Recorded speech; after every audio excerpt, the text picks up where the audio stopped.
we have racing impasse? Well, no, they're not voting as a block for the city or the county. They're elected to really represent, you know, the whole region, the whole county. We have a chair and a vice chair, and you know, we really vote in accordance with, you know, general majority rules.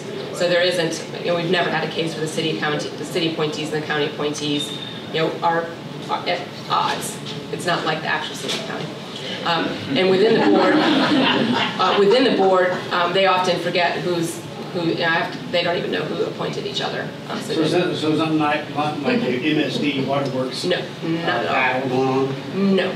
Now, you know, inside, obviously, you know, I spend time at both City Hall and the county administration. We have to do lots of balancing, and we have to, you know, we'll take our strategic plan, or we have to take our annual budget, and we've got to go present and get approval from both. So we're very much, very conscious of the fact we've got to balance the needs.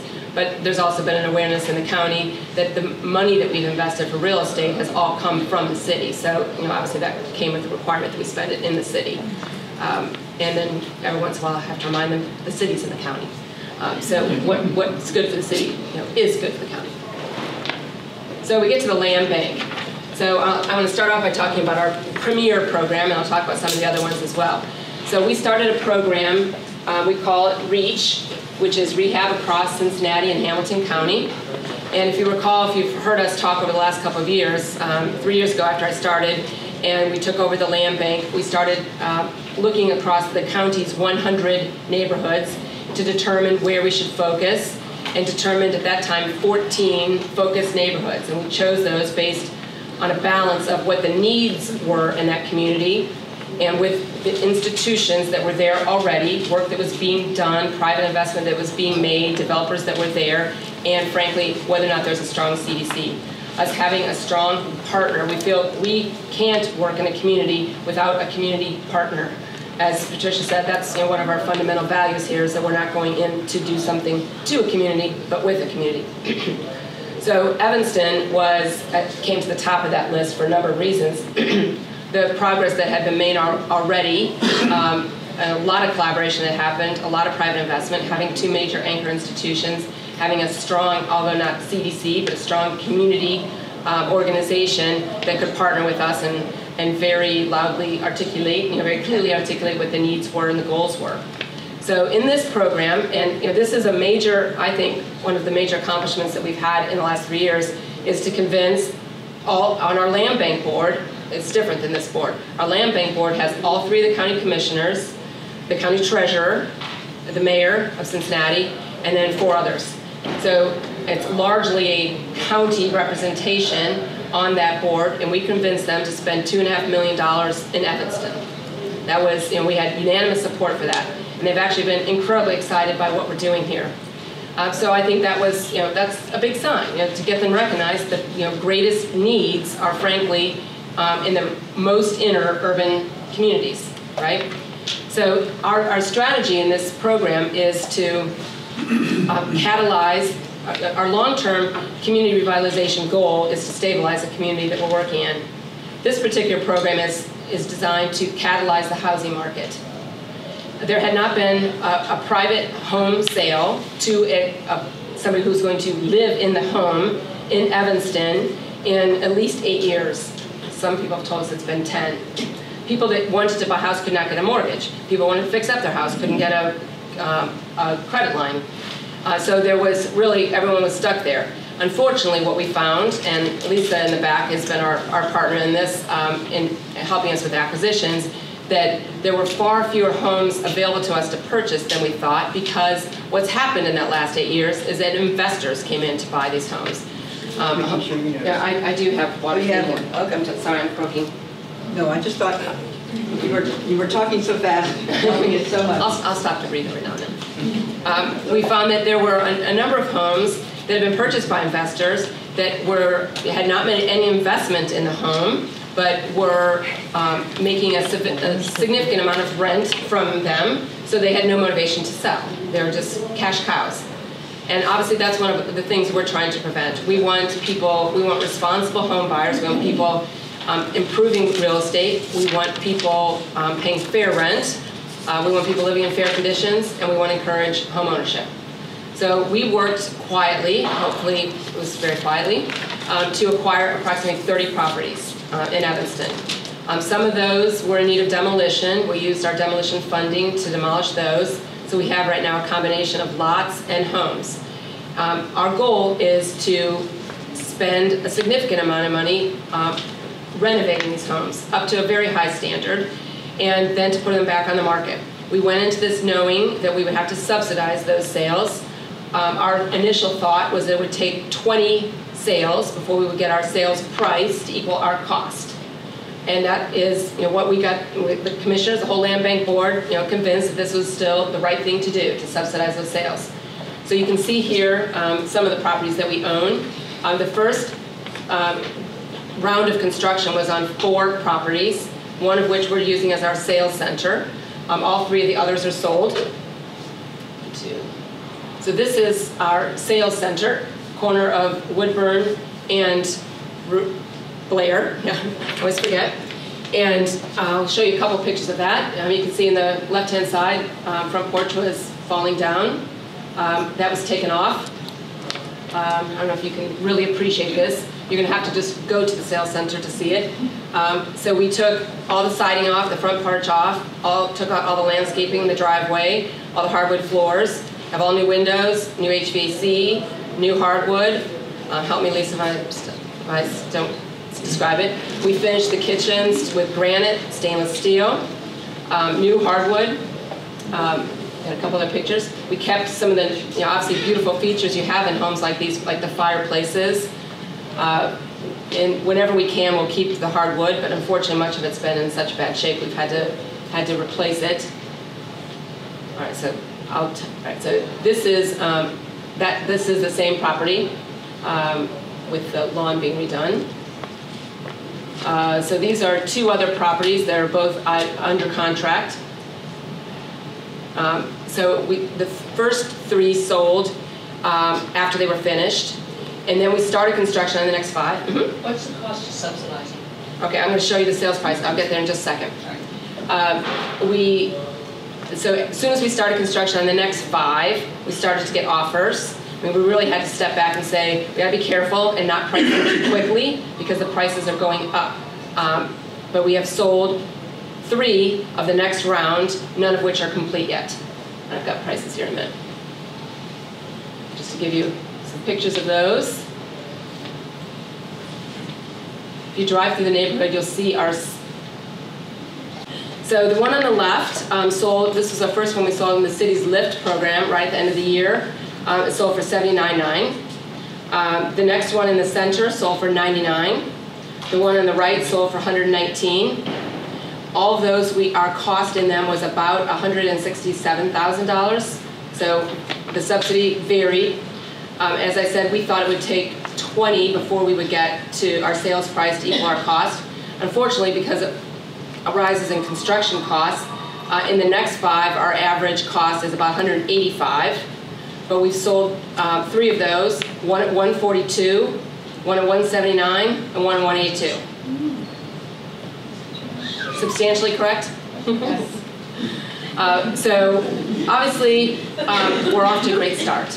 To hit that 182 level in sale number 5, or 6, I guess that's sale number 6. So we still have 3 more to sell, which includes our sales center, and then we'll start construction later this year on the next round. Well, were these sold to port employees? No port employee is purchasing. Some of them really wish they had, though, as you can imagine. It's like, well, wait a minute here. Yes? So do you have any fears that when you're done with your 20 and you have these people that have bought at 185 and nothing else happens, the people that are there already living in their affordable houses don't triple their value or quadruple their value, what will happen to these values? Well, so part of this is what I said earlier, that we plan to stay in the community for 5 years. So we're not stopping. We're not saying, oh, we sold one for 182, so we're done. One of our goals, in a perfect world, we would have gotten all the properties much closer together. That was our real goal is to take a whole street. So then you've got new people coming in with a whole sense of new commitment. and energy. We ended up with a more scattered ownership than we had hoped for the reasons I mentioned earlier, that people just wouldn't sell to us in that kind of tight basis. But our goal is to stay until the housing market is really secured, till the private sector is coming in to buy these homes and renovate them themselves. And we're establishing comps right now. The 142 is a cash buyer, so we didn't obviously need a mortgage there. But we won't consider it a success until we say that the market really is stabilized. Or when you say Evanston, are you just referring to Woodburn towards Walnut Hills, or are you encompassing all of Evanston? So we're working, the homes that we own are closest to Walnut Hills. That was the part that was the most depressed. There were sales as you move, and I live in East Walnut Hills, very close to Trimble, and that part of Evanston has actually been more stable. The closer to Walnut Hills you go, the less stable it was and the less private transactions that there were previously. But we are, through other programs that we have, we're taking ownership of any property that we can find in greater Evanston through the land bank. Yes? Will there be any other subsidies, say for those people that live on roof, for instance, that are there to help them do something with their front yards or whatever? So the goal is yes. We've done, obviously this cleanup was one aspect of that we've engaged in. And then we plan to partner with people working cooperatively and WIN, and the Home Ownership Center's weatherization program is one that we have. We want to be a resource, and that's one of the reasons we decided to keep the sales center there, to be a resource for anybody in the community that comes in and says, we want to sell, we're looking for a loan to fix up our house. So our plan is to kind of extend the offerings that we have in that community. Yes? Do you have anything out there for the seniors that live on the street and their tax value of their house goes up 3 times? Well, they have the homesteading exemption for the seniors, so their tax values will not go up. It does not go up. Correct. And part of our goal for those people is that for their house value to increase, so they have a choice, they have an option actually to sell if they want to move into a smaller home or into an apartment, where what I think we found previously is that they had no choice, they could not sell. And the cost of these homes are big. They're 2,000 to 3,000 square feet, which means that they're not always perfect, for a first-time home buyer, and they're not ideal for a senior, perhaps. So there are a lot of people living in homes that could not maintain them, and so I think that by increasing the general property values, we're giving them some options. Yes? When you say homestead exemption, I've got the homestead exemption, but my taxes went up $1,200. Well then, If the value goes up, then it's a percentage of the It's a percentage? Okay, so I need to... 10%. Yeah, so then I need to get the accurate facts on that for my future speeches. Yes? What interactions did you have with private investors? Because a private investor could rehab a house like this for half of what your costs are. So would it not have been a lot better use of the money, losing $500,000, to partner with investment and maybe give them the houses and put the same conditions on them? Then you can spread out to do a lot more houses versus losing $500,000. Well, we're not losing $500,000 because we're not done. We're gonna have, but still. So the subsidy we have in the first house, we're going to make up on later houses. So you break even. But the idea of selling, that's kind of the dollar program, selling a house and then putting requirements that they fix it, puts us in that's a program that we'll explore with the HERC, that I'm going to talk about in a little bit. But that also puts us in the watchdog position, which is not one that we've been in. But the building department will be the one enforcing it, because they have to get the permits, and they're not pulled the permits and done it right. Yes. Do you have an answer? Yes. Or another question? Okay. No, let me answer. I kind of dispute the whole thing. I think your cost of $167, $185 to renovate it are right on. You're doing something. I assume, I haven't been inside, so maybe I'm defending you and I shouldn't be. Please, go on. But I assume it's all new systems. Yes. And it's all new duct work in your HVAC system, it's all new electric, it's all new this and all new that. So these costs 167 or 185 for a 2,000, 3,000 square foot house is not out of line, especially when you're trying to do them and do them up 100% and not cut. Right. These are homes that are 100 years old, that can last another 100 years. And what we don't want is to have to demolish more of these great homes in the future. So, I mean, I think there is a program, it's just a different program, and I don't think it's applicable to this size. Well, our property. costs are half of what we do as a private investors. Well, we're For not exactly everything, completely okay. gutted and own you.